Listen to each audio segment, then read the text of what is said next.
Good morning students. இந்த கிளாஸில் நம்ம என்ன பார்க்க போகிறோம் அப்படின்னா 12th காமர்ஸில் சாப்டர் 8 பார்க்க போகிறோம். ஸோ லாஸ்ட் கிளாஸில் சாப்டர் 7 ஸ்டாக் எக்ஸ்சேஞ்ச் அப்படின்னா என்ன அப்படிங்கிறத பற்றி பார்த்தோம். இந்த கிளாஸில் நம்ம சாப்டர் 8 செபி அப்படின்னா என்ன அப்படின்னு பார்ப்போம். SEBI means security exchange board of India. So SEBI அப்படின்னா என்ன, எதுக்காக இது இருக்குது அப்படின்னா, ஸோ பாருங்கள் ஸ்டூடெண்ட்ஸ், ஸ்டாக் எக்ஸ்சேஞ்ச் அப்படிங்கிற இந்த ஷேர் மார்க்கெட்டை கண்ட்ரோல் பண்ணுறதுக்கான அத்தாரிட்டி ரெஸ்பான்சிபிலிட்டி யாருக்கு இருக்குது அப்படின்னா செபி அப்படிங்கிற ஒரு ஆர்கனைசேஷன் கிட்ட தான் இருக்குது அப்படின்னு சொல்லுவோம். ஸோ பாருங்கள் introduction. SEBI securities and exchange board of India was first in the year established 1988. இந்த செபி அப்படிங்கிறது எப்போ ஃபஸ்ட்டு எஸ்டாப்ளிஷ் பண்ணாங்க அப்படின்னா 1988 ஃபஸ்ட்டு எஸ்டாப்ளிஷ் பண்ணாங்க. இட் இஸ் அன் நான் statutory body for regulating to the securities market. It was made to the autonomous body to the Government of India on 12th May 1992 and giving statutory power in 1992 with the SEBI Act 1992 being passed by the Indian Parliament. SEBI has its headquarters at the Business District and Pandra-Kurla complex in Mumbai and has Northern, Eastern, Southern and Western regional office in New Delhi, Kolkata, Chennai and Ahmedabad respectively. Students listen பண்ணுங்க. இந்த SEBI security exchange board of India அப்படிங்கிறது first எப்போ establish பண்ணாங்க அப்படின்னா 1988. அது எப்போ autonomous பாடி, அதாவது statutory power எப்போ வந்துச்சு அப்படின்னா 12th May 1992 வந்துச்சு. எப்போ வந்துச்சு? 12th May 1992 வந்துச்சு. ஸோ அது மட்டும் இல்லாமல் இந்த செபியோட ஹெட் குவார்ட்டர்ஸ் எங்கே இருக்குது அப்படின்னா பாந்திரகுர்லா அப்படிங்கிற ஒரு பிளேஸில் இருக்குது. அது மட்டும் இல்லாமல் இது பல்வேறு வகையான ரீஜனல் ஆஃபீஸஸ் எங்கெங்கே இருக்குது அப்படின்னா கொல்கத்தா, சென்னை, அகமதாபாத் இப்படிங்கிற இடத்துல எல்லாமே நமக்கு ரீஜனல் ஆஃபீஸஸ் நிறைய இருக்குது அப்படின்னு சொல்லியிருக்காங்க. அது மட்டும் இல்லாமல் இந்த செபி அப்படிங்கிறதுக்கான ஸ்டாட்யூட்டரி பவர் கவர்மெண்ட் ஆஃப் இந்தியாவிலேருந்து எப்போ கிடைச்சது அப்படின்னா 1992 கிடைச்சிருக்கு. எப்போ கிடைச்சது? 1992 கிடைச்சிருக்கு. ஸ்டூடெண்ட்ஸ் பாருங்க, organisation structures of SEBI. Structures of ஆர்கனைசேஷனோட ஸ்ட்ரக்சர்ஸ் என்ன அப்படின்னு கொடுத்துருக்காங்க பாருங்க. ஃபர்ஸ்ட் என்ன கொடுத்துருக்காங்கன்னா டைரக்டர்ஸுக்கு கீழே additional director, joint director, next deputy director and assistant director. அதே மாதிரியே டைரக்டர்ஸ் கீழே additional director, deputy director, assistant director, section officer, technical director, deputy director, assistant director, technical assistant. இந்த மாதிரி நிறைய அதாவது செபியோட ஸ்ட்ரக்சர் எப்படி இருக்கும் அப்படிங்கிறத பற்றி நமக்கு கொடுத்துருக்காங்க. ஸோ பாருங்கள், நெக்ஸ்ட்டு நம்ம என்ன பார்க்க போகிறோம் அப்படின்னா செபியோட அப்ஜெக்டிவ்ஸ் என்ன. So what is the meaning of objectives? Objectives means நோக்கம். ஸோ என்னென்ன அப்ஜெக்டிவ்ஸ் இருக்குது? ஃபர்ஸ்ட் பாயிண்ட் என்ன கொடுத்துருக்காங்கன்னு பாருங்கள் students. Regulation of stock exchange. ஒரு ஸ்டாக் எக்ஸ்சேஞ்ச் எப்பயும் எப்படி இருக்கும் அப்படின்னா ரெகுலேட்டடாக இருக்கும். ஸோ ரெகுலேட்டட் மீன்ஸ் என்ன அப்படின்னா it is and powers, it is and provided to the parties of operating there அப்படின்னு சொல்லலாம். தென் நெக்ஸ்ட்டு பார்த்தோம் அப்படின்னா protection of stock exchange. So protection of stock exchange அப்படின்னா என்ன? Protection of investors. ஸோ இன்வெஸ்டர்ஸை எப்படி ப்ரொடக்ட் பண்ணுறது? ஸோ ப்ரொடெக்ஷன் அப்படிங்கிறது என்ன அப்படின்னா பாதுகாக்கிறது. ஒரு ஸ்டாக் எக்ஸ்சேஞ்சில் கொண்டு போய் நம்ம செக்யூரிட்டிஸையோ நம்ம கேஷையோ இன்வால்வ் பண்ணும்போது அது எப்படி இருக்கும் அப்படின்னா நல்ல ப்ரொடக்டிவாக பாதுகாப்பான ஒன்றா இருக்கும் அப்படின்னு சொல்லியிருக்காங்க. ஸோ பாருங்கள், the capital market is meaningless in the absence of investors. அதாவது ஒரு கேபிட்டல் மார்க்கெட்டை பொறுத்த வரைக்கும் கேபிட்டல் மார்க்கெட் அப்படிங்கிறது ஒரு இன்வெஸ்டர்ஸை பேஸ் பண்ணது தான். இன்வெஸ்டர்ஸ் அப்படிங்கிற ஒன்று இல்லை அப்படின்னா அது ஒரு என்ன சொல்லுவாங்க அப்படின்னா அது ஒரு மீனிங்லெஸ் அப்படின்னு சொல்கிறாங்க. therefore it is an important to protect to the interest of the investors. The protection to the interest of investors means protection them for the wrong information given by the companies in their prospectus, reducing to the risk of delivery and payment etc. Hence to the foremost objectives of the SEBI, it is provided securities to their investors அப்படின்னு சொல்லியிருக்காங்க. இதில் முக்கியமான விஷயம் prospectus அப்படின்னு ஒரு word கொடுத்துருக்காங்க. So what is the meaning of prospectus? So prospectus means to invite the public to subscribe to the shares and debentures. So இதெல்லாம் என்ன சொல்கிறாங்க அப்படின்னா ப்ராஸ்பெக்டாஸ் அப்படின்னு சொல்கிறாங்க. தென் நெக்ஸ்ட் தேர்ட் பாயிண்ட் பாருங்கள், checking for inside trader. So checking for inside trader அப்படின்னா என்ன அப்படின்னா உள்வழி வியாபாரத்தை சரி செய்தல், உள்ள நடக்கிற ட்ரேடிங் எப்படி இருக்குது, அதை எப்படி ப்ராப்பராக கொண்டு போகிறது அப்படிங்கிறத செக் பண்ணுறது ஒரு வகையான அப்ஜெக்டிவ்ஸ் அப்படின்னு சொல்லியிருக்காங்க. தென் நெக்ஸ்ட் பாருங்கள், control over broker. So control over broker அப்படின்னா என்ன அப்படின்னா தரகர்கள் மீதான கட்டுப்பாடு. It is an important supervise check to the activity of broker and other middle man in order and control to the capital market to regulate their activities it was necessary to establish by the SEBI. So இந்த மூலதன சந்தையை கட்டுப்படுத்துறதுக்கு தரகர்கள், அது மட்டும் இல்லாமல் இடைநிலையர்கள் தன்னோட நடவடிக்கைகளை எப்படி மேற்கொள்கிறாங்க, அதோட மேற்பார்வை எப்படி இருக்குது அப்படின்னு தெரிஞ்சுக்கிறது அப்படின்னு ஒரு கண்ட்ரோலுக்கு கொண்டு வர்றது தான் என்ன சொல்கிறாங்க அப்படின்னா கண்ட்ரோல் ஓவர் த புரோக்கர்ஸ் அப்படின்னு சொல்கிறாங்க.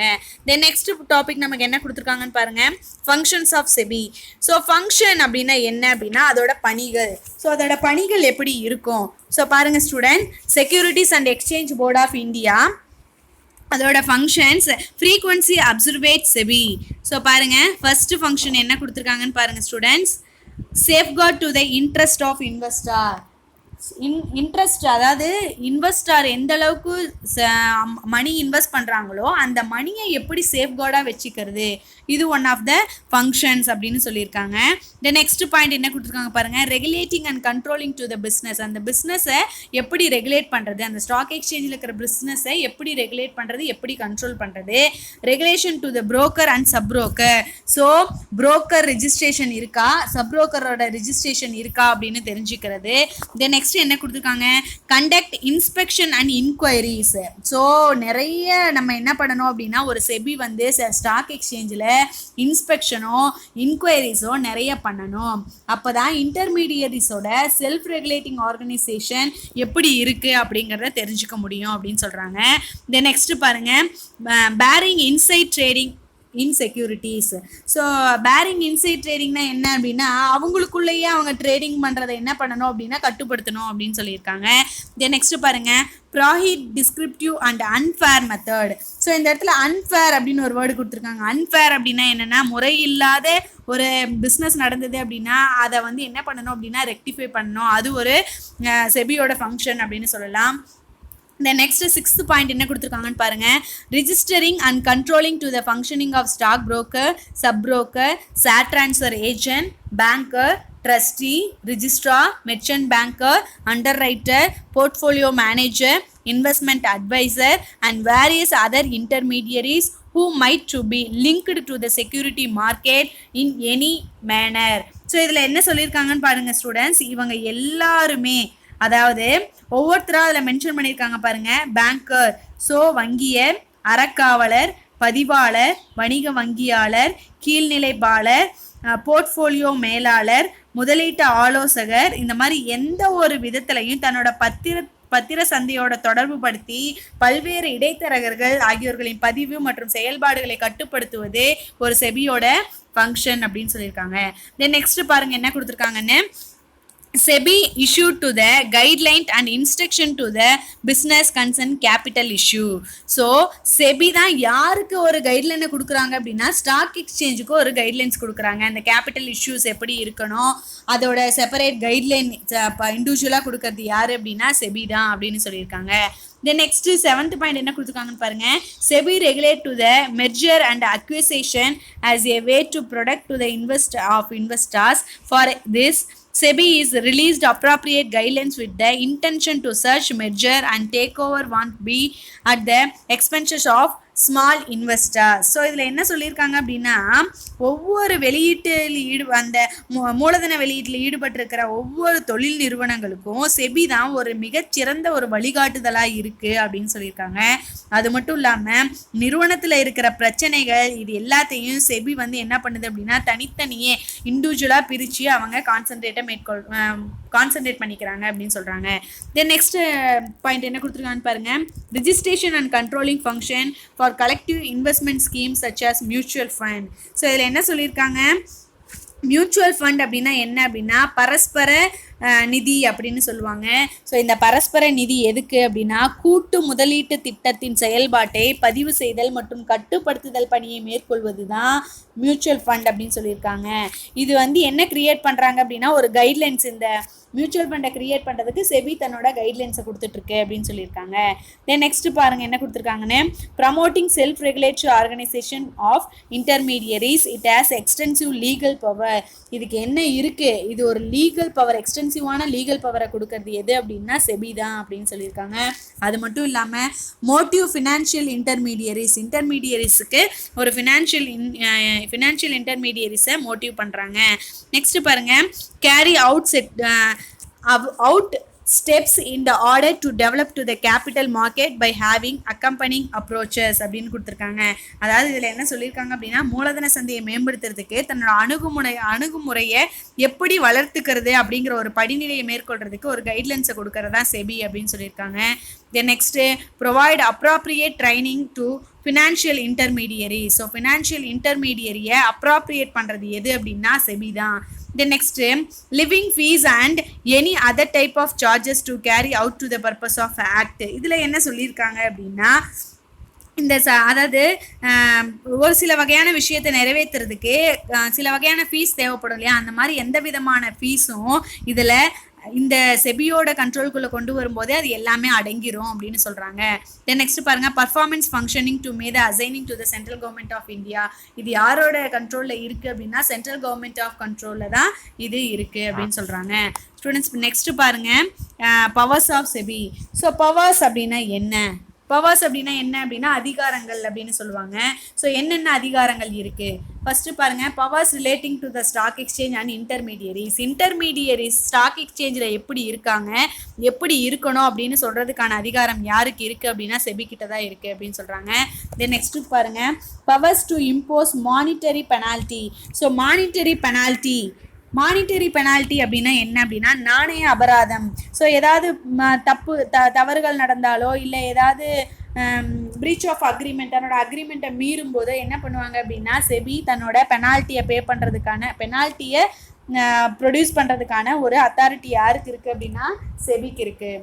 தென் நெக்ஸ்ட் என்ன கொடுத்துருக்காங்க அப்படின்னா powers to initiate action to functioning assigned அப்படின்னு கொடுத்துருக்காங்க.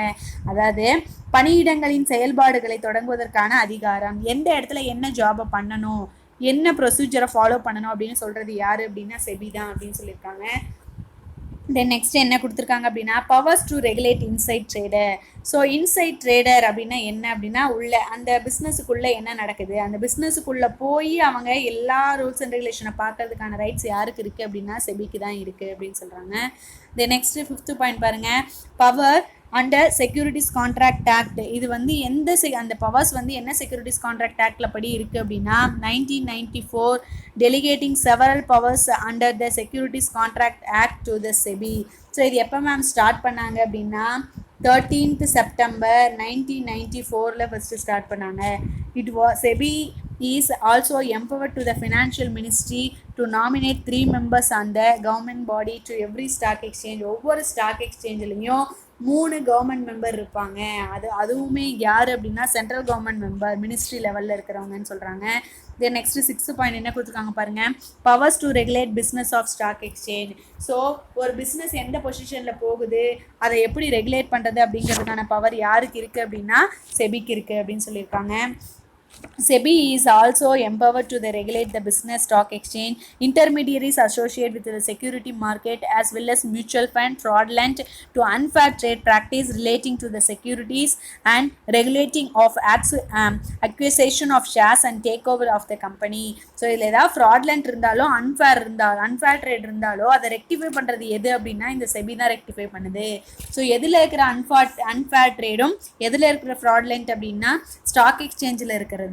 The next topic என்ன கொடுத்துருக்காங்க அப்படின்னா டிமெட்ரியலைசேஷன். ஸோ டிமெட்ரியலைசேஷன் அப்படின்னா என்ன அப்படின்னு தெரிஞ்சுக்கோங்க ஸ்டூடெண்ட்ஸ். ஃபஸ்ட்டு ஸ்டாக் எக்ஸ்சேஞ்சுக்குள்ளே நம்ம போய் இன்வெஸ்ட் பண்ணும்போது நமக்கு என்ன கொடுக்குறாங்க அப்படின்னா ஷேர் மேலே இன்வெஸ்ட் பண்ணும்போது நமக்கு ஷேர் சர்டிஃபிகேட்டை கொடுப்பாங்க. ஸோ அந்த ஷேர் சர்டிஃபிகேட் அப்படிங்கிறது அப்போல்லாம் எப்படி இருந்துச்சு அப்படின்னா just one of the paper பேசஸ்லேயோ ஒரு அட்டை மாதிரியோ இந்த மாதிரி தான் இருந்துச்சு. ஆனால் அதெல்லாம் இருந்தால் நிறைய டிமெரிட்ஸ் இருக்குது, காணாமல் போகலாம், இல்லை ஏதாவது ஃபயர் ஆகலாம். ஸோ இந்த மாதிரியெல்லாம் ப்ராப்ளம் இருக்குங்கிறதுனால அதை எப்படி மெயில் மூலமாக, இன்டர்நெட் மூலமாக எப்படி பேப்பர்லெஸ்ஸாக அந்த சர்டிஃபிகேட்டை ட்ரான்ஸ்ஃபர் பண்ணுறது அப்படிங்கிறது தான் இந்த டீமெட்ரியலைசேஷன் அப்படின்னு சொல்லியிருக்காங்க. ஸோ பாருங்கள், dematerialisation is the process by which physical share certificate, அதாவது இதில் என்ன சொல்லியிருக்காங்க, ஃபிசிக்கல் ஷேர் சர்டிஃபிகேட் அப்படின்னு சொல்லியிருக்காங்க.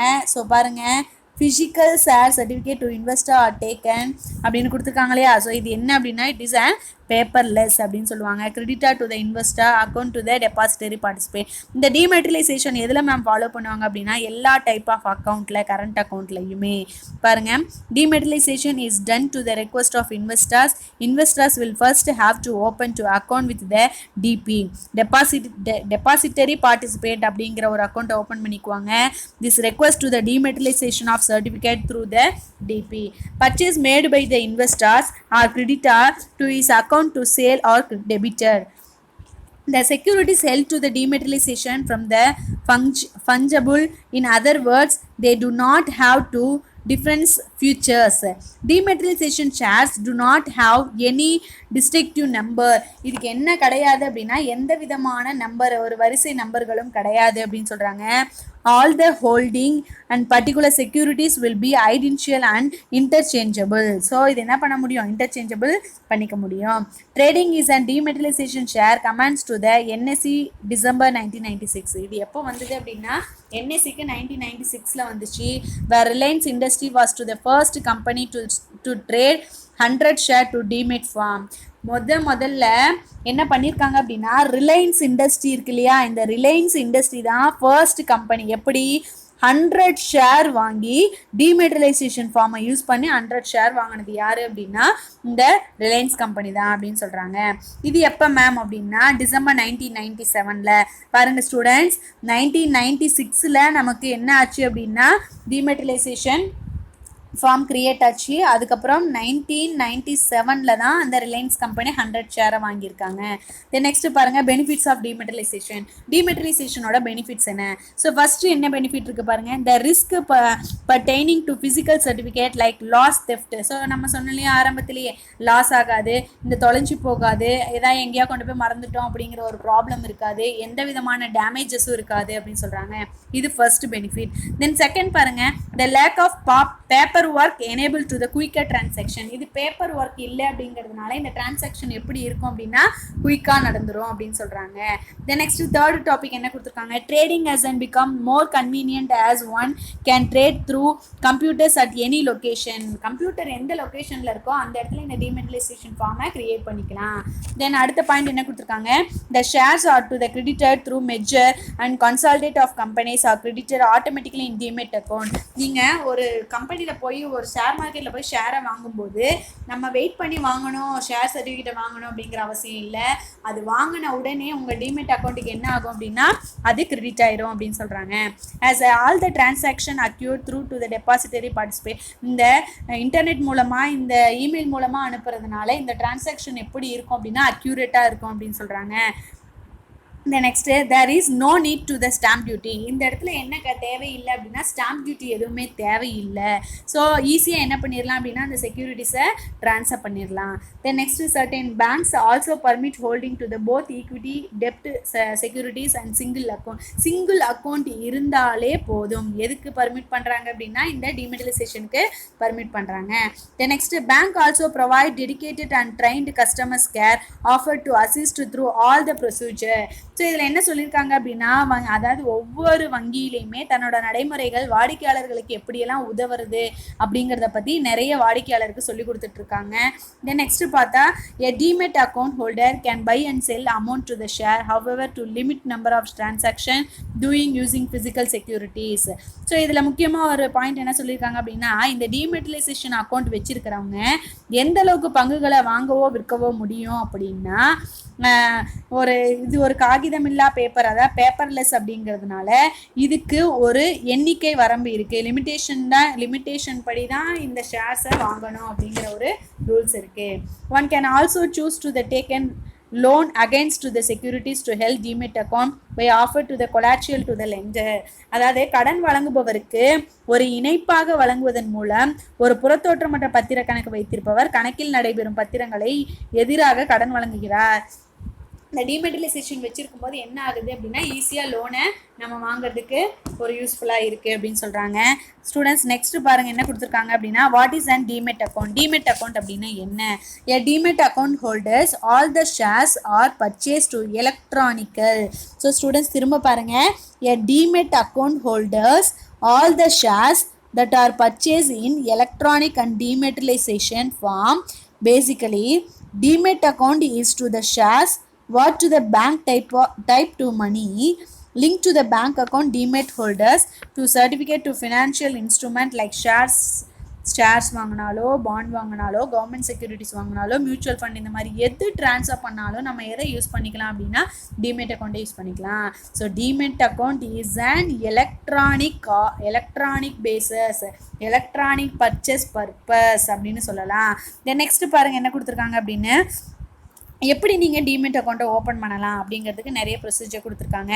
Fill up to the account first account opening ஃபார்மை ஃபில் பண்ணணும். அதில் பாஸ்போர்ட் சைஸ் ஃபோட்டோ ஓட்டணும், பேன் கார்டு வந்து அப்ளை பண்ணணும். ஸோ பாருங்கள் ஃபஸ்ட்டு அக்கௌண்ட் ஓப்பன் பண்ணணும், அதுக்கப்புறம் passport size photo, PAN card இது எல்லாமே வெரிஃபிகேஷனுக்கு கொடுக்கணும். தென் நெக்ஸ்ட் என்ன கொடுத்துருக்காங்க, அதில் என்ன ரூல்ஸ் அண்ட் ரெகுலேஷன் கொடுத்துருக்காங்களோ அந்த ரூல்ஸ் அண்ட் ரெகுலேஷன் அந்த அக்ரிமெண்ட்டுக்கு நம்ம ஒத்துக்கணும். தென் நெக்ஸ்ட் அடுத்து என்ன கொடுத்துருக்காங்கன்னு பாருங்கள். Third point, during to the process in person verification would be carried out. A number of DP staff would contact to check to the detail provide to the accounting opening form. Accounting opening formல உங்களோட address account எல்லாமே கரெக்டாக இருக்கா அப்படின்னு check பண்ணணும். Once to the application is process to DP will provide to the account number. உங்கள் account வந்து okay ஆயிடுச்சு அப்படின்னா உங்களுக்கு என்ன கிடைக்கும் அப்படின்னா உங்களுக்கு ஒரு அக்கௌண்ட் நம்பர் கிடைக்கும். அந்த அக்கௌண்ட் நம்பர் கிடைச்சதுமே நீங்கள் என்ன பண்ணலாம் அப்படின்னா லைக் ஆனுவல் மெயின்டைன் ஃபீஸா இல்லை எந்த மாதிரியான ஃபீஸ் மெயின்டெனேஷன் அதில் இருக்கணும், மெசேஜ் எதை வந்தது அப்படின்னா அதுக்கு எந்த மாதிரியான அமௌண்ட் அவங்க எடுத்துக்கணும் அப்படிங்கிற ஃபீஸ் டீட்டெயில் ஃபுல்லாகவே நம்ம பே பண்ணணும். தென் நெக்ஸ்ட்டு மினிமம் ஷேர் எவ்வளோ பாருங்கள். Demat account can be opened to the no balance of share. இந்த டிமெட் அக்கௌண்ட்டை பொறுத்த வரைக்கும் எந்த விதமான ஓப்பனிங் பேலன்ஸும் இருக்க தேவையில்லை அப்படின்னு சொல்கிறாங்க. சரி, இப்போ இந்த டிமெட் அக்கௌண்ட்டை ஓப்பன் பண்ணுறதுக்கு என்ன மாதிரியான ப்ரூஃப் எல்லாம் வேணும் அப்படின்னா 2 டைப் ஆஃப் ப்ரூஃப் வேணும். என்ன அப்படின்னு பாருங்கள். ஸோ ப்ரூஃப் பாருங்கள், நம்ம டிமெட்ரியலைசேஷன் ஃபார்ம் அப்ளிகேஷன் ஃபார்ம் நம்ம பேங்க்கில் போய் ஓப்பன் பண்ணும்போது அந்த ஃபார்ம் எப்படி இருக்குன்னு பாருங்கள் ஸ்டூடெண்ட்ஸ். இந்த மாதிரி தான் இருக்கும். ஸோ இந்த மாதிரியான ஃபார்மில் நம்ம டீட்டெயிலை ஃபுல்லாகவே என்ன பண்ணுறோம் அப்படின்னா ஃபில் பண்ணுறதுக்கு என்ன மாதிரியான நமக்கு ப்ரூஃப்லாம் தேவைப்படுது அப்படின்னா ப்ரூஃப் ஆஃப் ஐடென்டிட்டி. ஸோ இந்த identification PAN card, voter ID, passport, driver licence இந்த மாதிரி இருக்கிறது எல்லாமே இந்த ப்ரூஃப் ஆஃப் ஐடென்டிட்டியில் வந்துடும். தென் ப்ரூஃப் ஆஃப் அட்ரஸ், நம்ம அட்ரஸ் ப்ரூஃபுக்கு என்ன மாதிரியான ப்ரூஃப் எல்லாம் கொடுக்கணும் அப்படின்னா ration card, passport, voter ID, driving licence, bank passbook இந்த மாதிரியான ஒரு ஐட்டம்ஸ் எல்லாமே நம்ம கொடுக்கணும். ஸோ நெக்ஸ்ட்டு நம்ம என்ன பார்க்க போகிறோம் அப்படின்னா இந்த லெசன் கம்ப்ளீட் ஆச்சு, இந்த சாப்டர் கம்ப்ளீட் ஆச்சு. இந்த சாப்டரோட புக் பேக் 1 மார்க் பார்க்க போகிறோம். ஸ்டூடெண்ட்ஸ் பாருங்கள். First 1 mark, the securities exchange board of India was first started. எப்போ இந்த securities exchange board of India எப்போ மேம் ஃபஸ்ட்டு ஸ்டார்ட் பண்ணாங்க அப்படின்னா பாருங்கள் ஸ்டூடெண்ட்ஸ் 1988 ஃபஸ்ட்டு ஸ்டார்ட் பண்ணாங்க. ஸோ 1988. செகண்ட் பாருங்கள், இந்த ஹெட் குவார்ட்டர்ஸ் ஆஃப் செபியோட ஹெட் குவார்ட்டர்ஸ் எது அப்படின்னா மும்பை. நெக்ஸ்ட் பாருங்கள், in which year SEBI was constitute as the regulate of capital market in India. எப்போ இந்தியாவில் ஃபஸ்ட்டு ரெகுலேட் பண்ணாங்க அப்படின்னா எப்போ ரெகுலேட் பண்ணாங்க 1988 ரெகுலேட் பண்ணியிருக்காங்க. தென் நெக்ஸ்ட் பாருங்கள், registration and control functioning to collective investment scheme. எப்போ மேம் இன்வெஸ்ட்மெண்ட் ஸ்கீம் எப்போ மேம் இருக்குது அப்படின்னா டிமெட்டலைசேஷன். SEBI to the empowered by the financial ministry to nominate a dash number of government body. எத்தனை number of government பாடி இருக்காங்க இதில் அப்படின்னா பாருங்கள் students, இதில் 3 ஆல்ரெடி பார்த்தோம், 3 பேர் இருக்கிறதா. தென் நெக்ஸ்ட் பாருங்கள், the process of converting physical share இது ஒரு எலக்ட்ரானிக்கல் ஷேர் அப்படின்னா என்ன அப்படின்னா அது ஒரு டிமெட்டலைசேஷன். தென் நெக்ஸ்ட் செவன்த் ஒன் பாருங்கள், trading is and dematerialization share commenced on the NSE is. இது இதோட ஆன்சர் என்ன அப்படின்னா December 1996. Dash was the first company to trade its share to demat form. இதோட ஃபஸ்ட்டு ஷேர் எது அப்படின்னா ரிலையன்ஸ் இண்டஸ்ட்ரி தான் first ஷேரை டிமெட்டலைசேஷன் மூலமாக வாங்கினாங்க.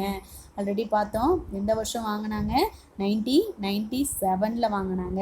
ஃபஸ்ட்டு எப்போ இந்த டிமெட்டலைசேஷன் ஸ்டார்ட் ஆச்சு, 1996 ஸ்டார்ட் ஆனதாக பார்த்தோம். Then next 9th one mark பாருங்கள். This is and enable small investor. Small investor அப்படின்னாலே நமக்கு என்ன ஞாபகம் வரணும், மியூச்சுவல் ஃபண்டு. இந்த ஆப்ஷன் ஏ தான் கரெக்டு. தென் நெக்ஸ்ட் பாருங்கள், பேனோட ஃபுல் ஃபார்ம் என்ன? பேன் மீன்ஸ் என்ன அப்படின்னா permanent account number. So answer C correct. So students பாருங்கள், நம்ம இன்னைக்கு சாப்டர் 8 காமர்ஸில் இந்த security exchange board of India, அதாவது செபி அப்படின்னா என்ன அப்படின்னு பார்த்துருக்கோம். நெக்ஸ்ட் கிளாஸில் நம்ம சாப்டர் 9 பார்க்கலாம். Thank you students.